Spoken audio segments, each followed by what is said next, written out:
श्री स्वामी समर्थ. स्वागत आहे तुम्हा सगळ्यांचं माझ्या YouTube चॅनलवरती. आजचा दिवस तुम्हा सर्वांना खूप छान सुखाचा आणि आनंदाचा जाऊ देत हीच मी स्वामींच्या चरणी प्रार्थना करते आणि आजच्या व्हिडिओला सुरुवात करते. पण त्या अगोदर तुम्ही माझ्या चॅनलवरती जर नवीन असाल तर चॅनलला सबस्क्राईब नक्की करा. त्याचबरोबर कमेंटमध्ये श्री स्वामी समर्थ लिहायला अजिबात विसरू नका. तर उद्या 13 डिसेंबर पासून मार्गशीर्ष महिना हा चालू होणार आहे आणि मार्गशीर्ष महिना जो आहे तर तो धार्मिक कार्यांसाठी अतिशय महत्त्वाचा असा हा महिना मानला जातो आणि अतिशय शुभ असा हा महिना मानला जातो. तर या महिन्यापासून सत्ययुग जे आहे तर ते सुरू झाले होते असं म्हटलं जातं आणि त्यामुळे या महिन्यामध्ये उपासना शुभ कार्य करणं हे अधिक फलदायी ठरत असतं. त्याचप्रमाणे या महिन्यामध्ये मार्गशीर्षच्या गुरुवाराचं व्रत सुद्धा केलं जातं आणि हे व्रत जे आहे तर ते सूर्योदयापासून ते सूर्यास्तापर्यंत पाळलं जातं. तर पहा, आपल्याला या मार्गशीर्ष महिन्यामध्ये प्रत्येक गुरुवारी या दोन गोष्टी आवर्जून करायच्या आहेत. त्याचप्रमाणे आपल्याला अशी एक वस्तू आपल्या देवघरामध्ये ठेवायची आहे. जर आपण या दोन गोष्टी प्रत्येक गुरुवारी जर केल्या आणि ही एक वस्तू जर आपण आपल्या देवघरामध्ये ठेवली तर आपल्याला वर्षभर कोणत्याही गोष्टीची कमी पडणार नाही. त्याचप्रमाणे वर्षभर आपल्या घरामध्ये अखंड लक्ष्मी नांदेल आणि आपलं दारिद्र्य आणि आपली गरिबी ही सुद्धा दूर होईल आणि आपल्या घराची अगदी भरभरून अशी प्रगती होईल. तर असा हा जो उपाय आहे तर तो तुमच्यासोबत मी आजच्या व्हिडिओमध्ये शेअर करणार आहे. त्यामुळे व्हिडिओ हा स्किप न करता शेवटपर्यंत नक्की पहा, जेणेकरून तुमच्यापर्यंत योग्य ती माहिती पोहोचेल. तर पहा, तुम्हाला ज्या काही गोष्टी मी सांगणार आहे तर त्या अगदी छोट्या छोट्या आणि अतिशय साध्या साध्या अशा गोष्टी आहेत, पण त्याचं फळ जे आहे तर ते तुम्हाला खूप अधिक पटीने मिळणार आहे. तर या ज्या गोष्टी आहेत तर तुम्ही व्रत करत असाल किंवा नसाल करत तरी सुद्धा तुम्हाला या दोन महत्त्वाच्या गोष्टी ज्या आहेत किंवा जो तुम्हाला उपाय मी सांगणार आहे तर तो तुम्हाला आवर्जून करायचा आहे. तर पहा, गुरुवारच्या दिवशी तुम्हाला सकाळी लवकर उठायचं आहे, अंघोळ वगैरे करायची आहे. तुमचा घराचा मुख्य दरवाजा जो आहे तर तो उघडा करून ठेवायचा आहे. उंबरठ्यावरती तुम्हाला तुमच्या थोडंसं पाणी शिंपडायचं आहे आणि मुख्य दरवाजा जो आहे त्याचप्रमाणे तुमचा मुख्य दरवाजा जो आहे तर त्याला तुम्हाला स्वच्छ पुसून घ्यायचा आहे. उंबरठा सुद्धा तुम्हाला स्वच्छ पुसून घ्यायचा आहे. त्याच्यावरती थोडंसं पाणी शिंपडायचं आहे. तर हे पाणी शिंपडत असताना त्या पाण्यामध्ये तुम्ही थोडंसं गोमूत्र आणि थोडंसं हळद टाकून शिंपडलं तर अतिशय उत्तम. शक्य नसेल तर नुसतं स्वच्छ पाण्याने सुद्धा तुम्ही तुमचा घराचा उंबरठा पुसून घेतला तरीही चालेल. त्यानंतर तुम्हाला तुमच्या घराच्या मुख्य उंबरठ्यावरती हळदीचं लेपन करायचं आहे. धूप दीप अगरबत्ती सुद्धा तुम्हाला तुमच्या घराच्या उंबरठ्यावरती ओवाळायची आहे. त्याचप्रमाणे 2 दिवे सुद्धा तुम्हाला तुमच्या घराच्या मुख्य दरवाजावरती प्रज्वलित करायचा आहे.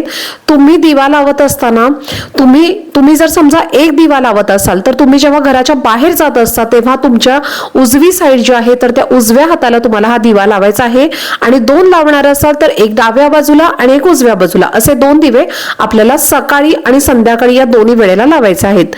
त्याचप्रमाणे या दिवशी तुळशीला सुद्धा खूप विशेष महत्त्व असतं, कारण तुळशी माता ही माता लक्ष्मीचं प्रतीक मानली जाते आणि त्यामुळे आपल्याला तुळशीची सुद्धा विशेष पूजा ही या दिवशी करायची आहे आणि हे तुम्हाला प्रत्येक गुरुवारी करायचं आहे. तर या दिवशी आपल्याला तुळशीला दूध अर्पण करायचं आहे. दूध तुम्हाला कच्चं अर्पण करायचं आहे. त्यामध्ये थोडीशी तुम्ही हळद चिमूटभर टाकायची आहे आणि असं दूध तुम्हाला तुळशीला अर्पण करायचं आहे. त्याचप्रमाणे तुळशीजवळ तुम्हाला स्वस्तिक काढायचं आहे. शुद्ध गाईच्या तुपाचा दिवा हा आपल्याला तुळशीजवळ लावायचा आहे. धूप दीप अगरबत्ती सुद्धा आपल्याला तुळशीजवळ लावायची आहे. त्याचप्रमाणे हळदी कुंकू अक्षदा फूल अर्पण करून माता तुळशीची आपल्याला अशा पद्धतीने पूजा करायची आहे, प्रार्थना करायची आहे. आपल्याला माता तुळशीला सांगायचं आहे की माझ्या घरामध्ये सुख शांती समृद्धी ही कायम टिकून राहू दे अशी प्रार्थना तुम्हाला करायची आहे आणि त्याप्रमाणे तुम्हाला सांगितल्याप्रमाणे तुळशीची पूजा ही करायची आहे. तर अशा पद्धतीने तुम्ही तुळशीची पूजा केली तर तुमच्या घरामध्ये कसल्याही प्रकारची कमतरता ही पडणार नाही. त्याचबरोबर घरामध्ये कोणत्याही प्रकारचा वाईट संकट येणार नाही. पैशाच्या अडचणी या सुद्धा दूर होतील आणि त्यामुळे तुम्हाला गुरुवारच्या दिवशी या तुळशीची पूजा ही जी आहे अशी सांगितल्याप्रमाणे करायची आहे. त्याचप्रमाणे या दिवशी तुम्हाला काय करायचं आहे तर थोडंसं हळद कुंकू घ्यायचं आहे मिक्स करून आणि त्याचं स्वस्तिक तुम्हाला तुमच्या घराच्या मुख्य प्रवेशद्वारावरती काढायचं आहे. त्याचबरोबर तुम्हाला साईडच्या ज्या 2 लाईन्स आहेत म्हणजे ज्याला आपण कडा म्हणतो किंवा स्वस्तिकाच्या मर्यादा म्हणत असतो तर ते सुद्धा आपल्याला आवर्जून काढायचं करायचं आहे, विसरायचं नाहीये. 4 डॉट्स जे असतात स्वस्तिकामधलं तर ते सुद्धा आपल्याला काढायचं आहे. स्वस्तिक हे मांगल्याचे प्रतीक मानले जाते आणि त्यामुळे आपल्याला स्वस्तिक आपल्या घराच्या मुख्य दरवाजावरती काढायचं आहे. त्यामुळे आपल्या घरामधली जी काही निगेटिव्हिटी असते तर ती बाहेर जात असते किंवा बाहेरची निगेटिव्हिटी जी आहे तर ती आपल्या घरामध्ये प्रवेश करत नाही. त्यामुळे आपल्या घरामध्ये सुख शांती कायम टिकून राहते. त्यामुळे आपल्याला घराच्या मुख्य दरवाजावरती स्वस्तिक काढायचं आहे. त्याचप्रमाणे आपल्याला आपल्या देवघरामध्ये सुद्धा विशेष पूजा करायची आहे, देवांचं आसन बदलायचं आहे. त्याचप्रमाणे आपल्याला या दिवशी एक विशेष दिवा सुद्धा लावायचा आहे. यासाठी आपल्याला एक दिवा घ्यायचा आहे, त्यामध्ये आपल्याला एक जोडवात घालायची आहे. 2 वातींची मिळून एक जोडवात आपल्याला या दिव्यामध्ये घालायचा आहे आणि हा असा दिवा तुम्हाला प्रज्वलित करायचा आहे. दिव्याला हळदी कुंकू आपल्याला अर्पण करायचं आहे आणि या दिव्याचं जे तोंड आहे तर ते तुम्हाला उत्तरेकडे तोंड करून तुम्हाला लावायचं आहे. उत्तर ही जी दिशा आहे तर ती कुबेराची दिशा असते आणि माता लक्ष्मीची दिशा मानली जाते. त्यामुळे आपल्या घरामध्ये नेहमी पैशाची बरकत राहावी, अखंड लक्ष्मी प्राप्ती व्हावी, तर यासाठी आपल्या घरामध्ये लक्ष्मी कायम टिकून राहावी यासाठी आपल्याला आपल्या देवघरामध्ये आपण जो दिवा लावणार आहोत तर त्या दिव्याचं तोंड जे आहे तर ते उत्तर दिशेला तोंड करून आपल्याला लावायचं आहे. त्यानंतर या दिव्यामध्ये तुम्हाला 2 अखंड वेलची आणि 1 लवंग सुद्धा घालायचं आहे. 2 अखंड वेलची किंवा 1 वेलची तुम्ही आवर्जून टाकायची आहे. त्यानंतर या दिव्याला तुम्हाला एक आसन द्यायचं आहे. त्यासाठी तुम्ही एखादी छोटीशी प्लेट ठेवू शकता, त्या प्लेटमध्ये थोडेसे तांदूळ ठेवू शकता किंवा नुसते तांदूळ ठेवू शकता आणि फुलांचं सुद्धा पाकळ्या म्हणून तुम्ही आसन हे देऊ शकता. जे काही तुम्हाला शक्य आहे तर ते तुम्हाला आसन या दिव्याला द्यायचं आहे. दिवा डायरेक्टली जमिनीवरती लावायचा नसतो, आसन हे आपल्याला द्यायला विसरायचं नाहीये. त्याचप्रमाणे या दिवशी आपल्याला देवघरामध्ये सर्व देवी देवतांचे पूजा जी आहे तर ती आवर्जून करायचं आहे. पंचोपचारे आपल्याला पूजा करायची आहे. आपल्याला अभिषेक घालायचा आहे. बाळकृष्णांवरती आपल्याला अभिषेक घालायचा आहे. माता लक्ष्मीच्या मूर्तीवरती आपल्याला अभिषेक घालायचा आहे आणि आपल्याला आपल्या स्वामी महाराजांच्या मूर्तीवरती सुद्धा अभिषेक घालायचा आहे. तर अशा पद्धतीने तुम्हाला ही सगळी पूजा या गुरुवारच्या प्रत्येक गुरुवारी मार्गशीर्ष महिन्यामध्ये करायची आहे. आणि सांगितल्याप्रमाणे तुम्हाला तुळशीचा उपाय करायचा आहे, प्रवेशद्वारावरती उपाय तुम्हाला करायचा आहे. आणि ही सगळी पूजा वगैरे तुम्ही करून झाल्यानंतर तुम्ही जर व्रत करणार असाल तर माता महालक्ष्मीची पूजा सुद्धा आपल्याला सकाळीच मांडून घ्यायची आहे. त्याचप्रमाणे कोणते जे नियम आहेत तर हे सर्व काही तुमच्यासोबत मी ऑलरेडी व्हिडिओजमध्ये शेअर केलेलं आहे. तुम्ही जर ते व्हिडिओ पाहिले नसतील तर तुम्ही नक्की चॅनलला व्हिजिट करून ते व्हिडिओ पहा, तुमच्यापर्यंत योग्य ती सगळी माहिती त्यामध्ये मिळेल. त्याचबरोबर सकाळी जर तुम्ही पूजा मांडून घेतली तर संध्याकाळी आपल्याला जे अध्याय आहे तर ते तुम्ही संध्याकाळी वाचू शकता किंवा तुम्हाला जर संध्याकाळी वेळ नसेल तर मग तुम्ही सकाळी सुद्धा हे अध्याय वाचले तरीही चालतील आणि संध्याकाळी तुम्ही मग फक्त आरती केली तरीही चालेल. तुम्हाला जसा वेळ मिळेल त्या पद्धतीने तुम्हाला ही माता लक्ष्मीची सेवा करायची आहे आणि ही पूजा करायची आहे.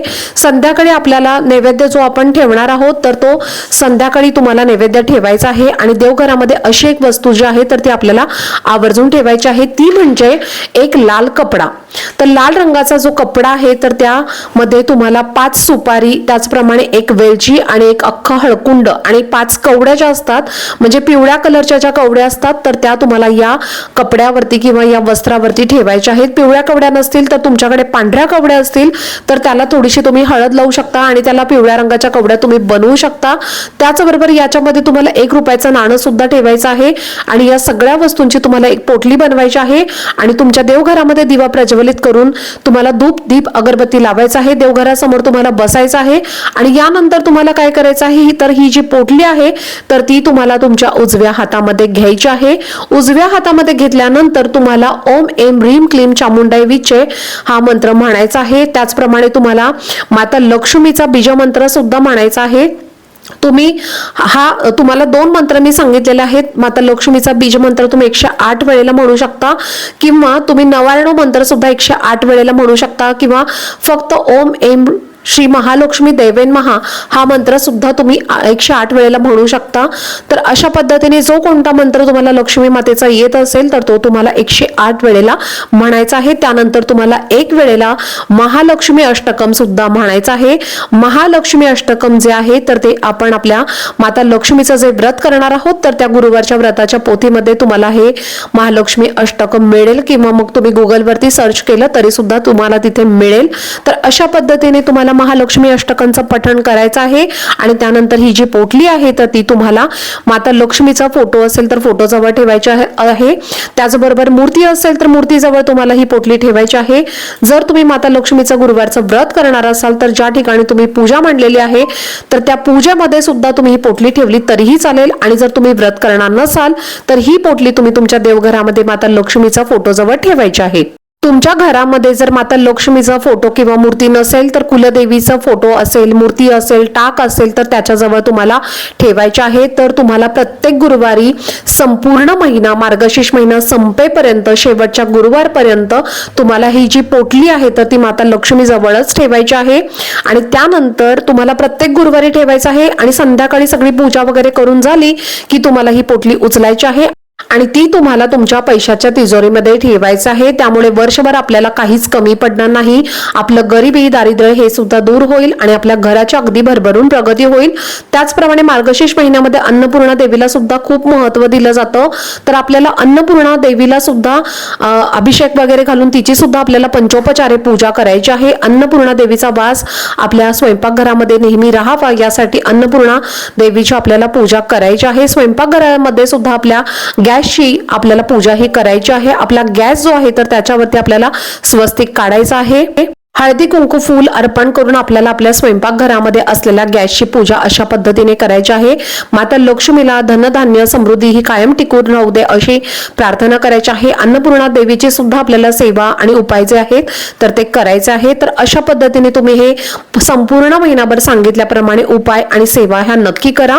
तर चला, झालेली सेवा ही मी स्वामी महाराजांच्या चरणी अर्पण करते. आजचा व्हिडिओ जर तुम्हाला आवडला असेल तर व्हिडिओला जास्तीत जास्त लाईक, शेअर आणि चॅनलला सबस्क्राईब नक्की करा. भेटूयात पुढच्या व्हिडिओमध्ये. तोपर्यंत सर्वांना श्री स्वामी समर्थ.